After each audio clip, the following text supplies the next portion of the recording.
Bismillahirrahmanirrahim. Qala al-mu'allif rahimahullahu taala. Al-faslu tsalisu fi kaifiyatit tayammumi. Bermula pasal yang ketiga ini pada menyatakan kaifiyah tayamum, cara bertayamum. Maka apabila lemah engkau daripada memakai air karena ketiadaan air, kemudian daripada engkau dituntut akan dia, atau karena suatu yang menegahkan daripada sampai kepada air itu, daripada binatang yang buas, atau ada orang yang hendak membinasakan akan dikau, padahal menegahkan ia akan dikau daripada sampai kepada air, atau ada air itu hadir, tetapi engkau berkehendak kepadanya karena dahagamu atau karena dahaga taulanmu, saudaramu, atau ada air itu tetapi milik bagi orang yang lain, padahal tiada dijual ia akan dia, melainkan lebih daripada harga yang beradat pada waktu dan tempat, yaitu ada bagimu luka atau bagimu penyakit yang engkau takut akan binasa dirimu, atau takut binasa suatu daripada anggotamu, maka hendaklah ketika itu bahwa engkau niatkan hingga masuk waktu sembahyang fardu, kemudian maka engkau sahaja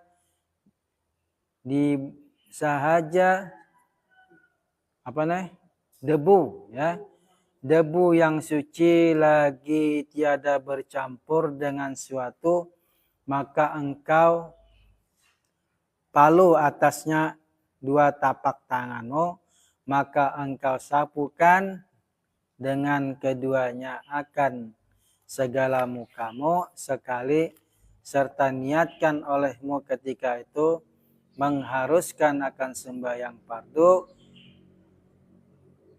Itu cara alasan maka boleh bertayamum, ya. Tidak boleh langsung bertayamum kalau ada alasannya. Nah, ya, ini kita terangkan.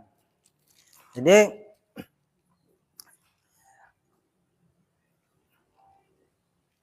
bila ketiadaan air, ya, alasan boleh kita bertayamum, ya. Bila ketiadaan air,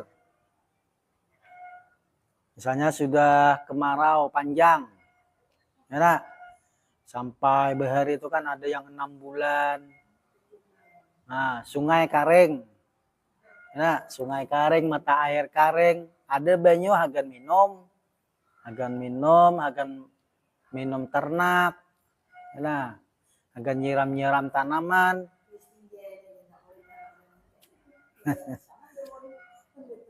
Itu ketiadaan air, ya. Atau banyu banyak, ya, tapi ada yang sesuatu yang mencegah, yang kita kadang hingkat sampai ke banyu itu. Nah, misalnya ada binatang buas, padang harimau. Bila kita ke sungai, banyak harimau. Bahari itu kan bila kemarau lah. Bila mengambil banyu di sungai apa di payak, itu banyak harimau minuman. Nah, di sini, nah, ada binatang buas. Nah, takut dengan binatang buas. Itu bertayamum. Ya. Karena takut dibinasakannya lah oleh binatang buas. Jadi ketiadaan air karena kemarau panjang, terus takut ada binatang buas, ya. Jadi Islam tuh mendahulukan keselamatan leh. Aja mau anak mati ya, ada payah takutan, jangan. jelas harimau ada. Hah?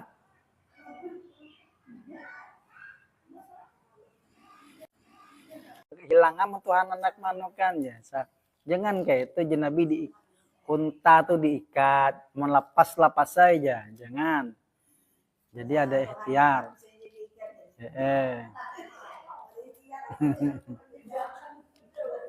Terlalu yakin. Dulu kami pernah lagi mondok, enak sembayang di anu tuh pang di Masjid Agung do pengajian kan. Sandal bagus bang, ya yang Tuhan jagakan jaga. Ya hilang kamu sandal bagus tuh.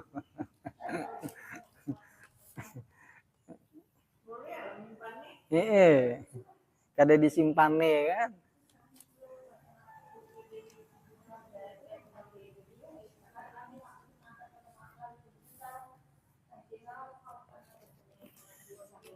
Jadi yang pertama tadi kemarau yang panjang, ya ketiadaan air. Nah, itu bertayamum. Kedua, takut dengan binatang buas.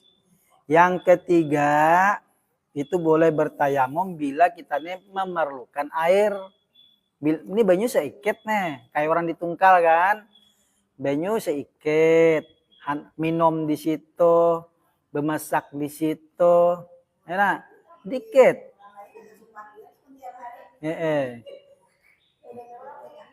Memerlukan air tadi, ya karena sedikit air tuh. Jadi boleh bertayamum.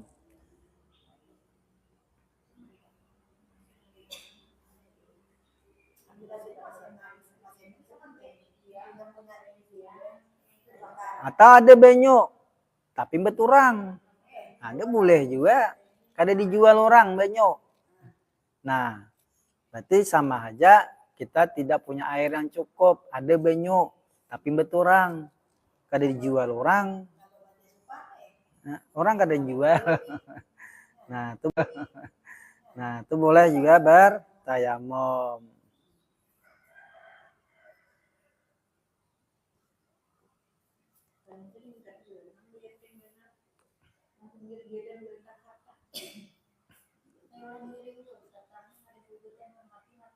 Nah, itu udah boleh gitu, sama bunuh diri tadi.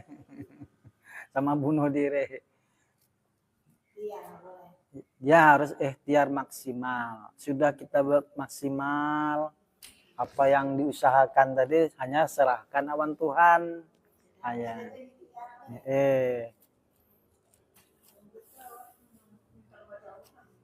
Ya orang di situ ada harimau, jangan sembahyang. Aja mun Tuhan menjaga kada ada mati ya kan.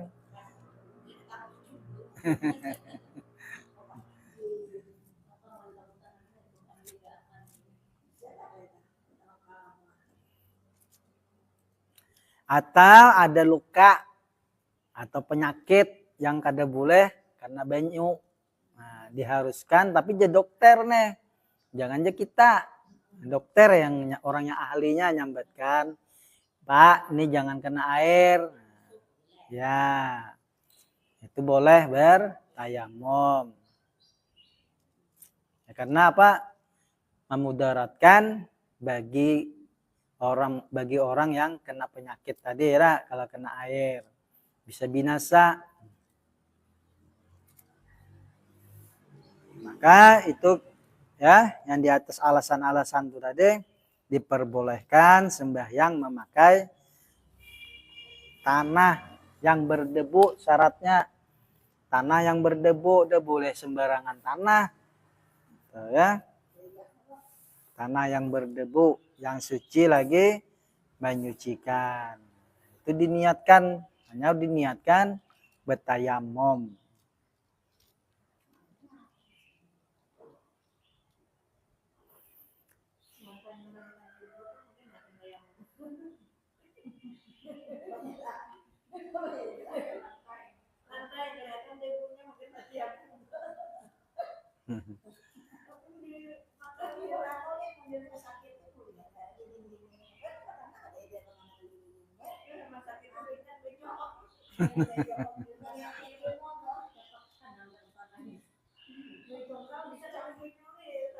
Iya.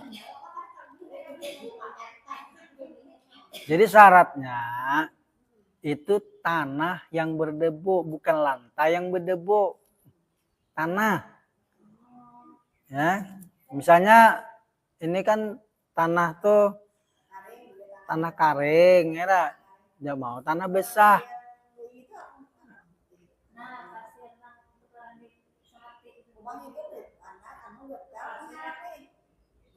Hah? Metal. Tanah biasa, tanah kita nih kan bersih-bersih kan ada debu atasnya dah. Nah, itu yang ditapak, yang bersih. Atau batu bata tuh ditumbuk halus-halus, diayak, nah itu kan berdebu. Bisa jadi. Tuh.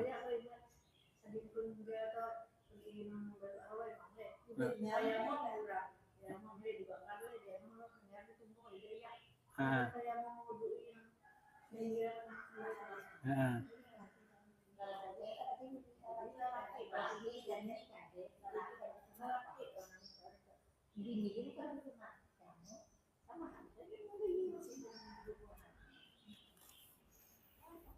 Jadi niat tayamumnya nawaitu tayamumi listibahati sholati fardu. Artinya sahaja aku tayamum karena mengharuskan sembahyang fardu.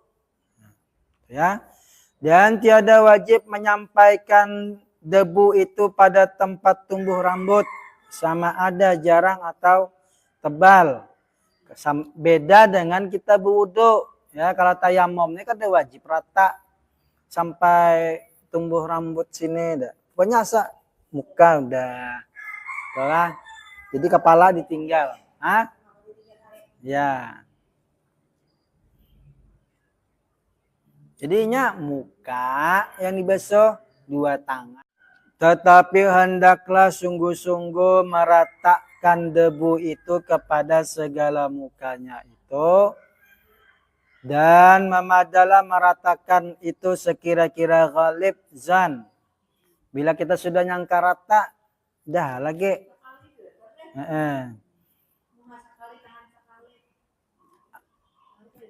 Kemudian maka ditanggalkan cincin. Ya, jika ada pada tanganmu, maka palu olehmu akan palu yang kedua ke atas debu itu, serta engkau jarangkan segala anak jarimu itu, dan sapu olehmu akan kedua tanganmu serta kedua sikumu.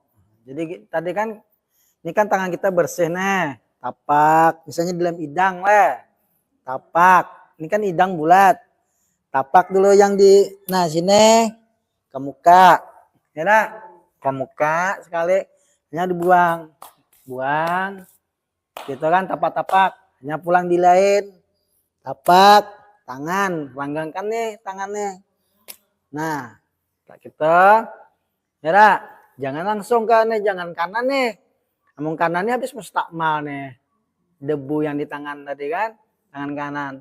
Jadi yang nyapu tangan kanan, tangan kiri. Ini kan, karena nyapu tangan kiri, tangan kanan, sudah kini hanya disatukan. Nah, gitu. Hanya tapak kita pulang, dibuang. Nah, betiknya kaki. Tuh.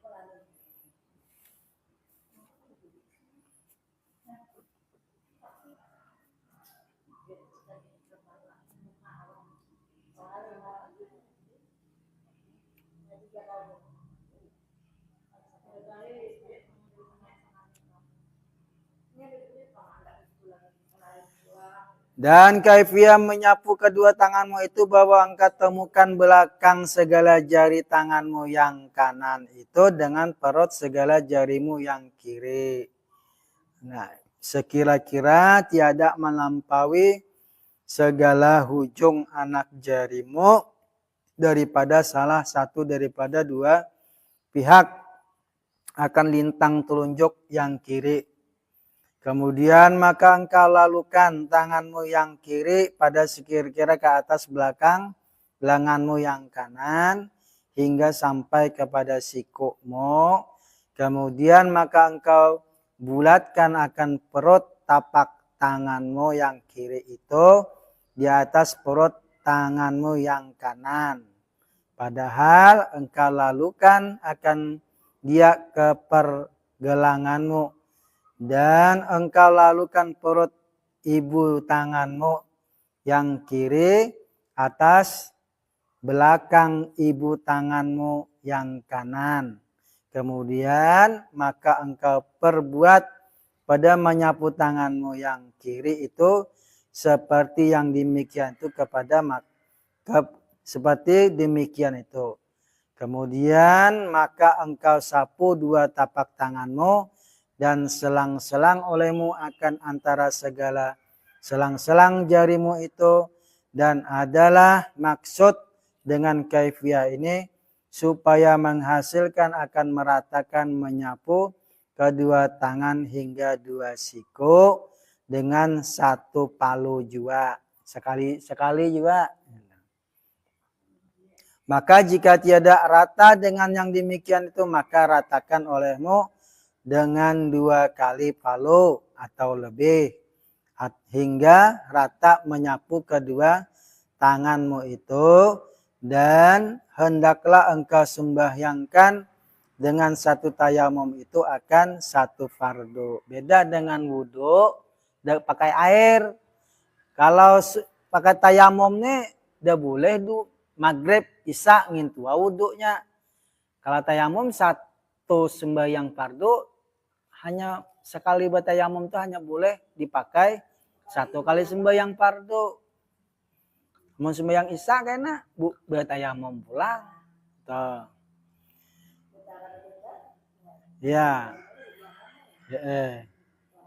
Dan barang engkau kehendak daripada beberapa sembahyang sunnah. Kalau sembahyang sunnah boleh beberapa kali dengan satu tayamum. Tapi kalau sembahyang fardu dia hanya satu kali sembahyang fardu. Hah? Kaki kada, tangan cuman, mukawan kaki. Mukawan tangan bang, dada kakinya. Iya, yang dibasuh tadi. Maka jika engkau kehendak akan sembahyang fardu yang lain, maka engkau mulai pula tayamum yang lain. Bermula kaifiah tayamum pada hadas yang besar, seperti kaifiah tayamum pada hadas yang kecil itu juga. Ya. Berarti misalnya hadas besar bang, mandi junub bertayamum kayak itu bang juga. Kada perlu berguling-guling awak di debu. Buku boy on debu. Bermula yang membatalkan akan tayamum, batal tayamum itu 3 perkara. Pertama sekalian yang membatalkan akan air sembahyang. Pakantut, ya, kayak apa yang membatalkan sembahyang, batal juga tayamum. Sudah terdahulu itulah keterangannya. Kedua, melihat akan air. Misalnya tiba-tiba hujan, habis batal tayamum tadi. Nah, ya wudu. Air yang menyucikan pada yang lain daripada ketika sembahyang. Ya. Ketiga, murtad. Nah, orang yang murtad tuh tidak sah tayamumnya. Wal iyadzubillah. Adapun bahagi yang ketiga daripada taharah itu, maka yaitu taharah anfudalat badani. Anfudalatil badani, yakni bersuci daripada yang mencemarkan akan badan. Jika suci sekalipun dan bersuci daripada sesuatu juzuk badan yang membawa aib akan badan, dan di dalamnya itu ada 2 pasal. Akan datang kita baca al-faslul awal fi taharati jasadi anil ausakh. Akan datang ya, Dok.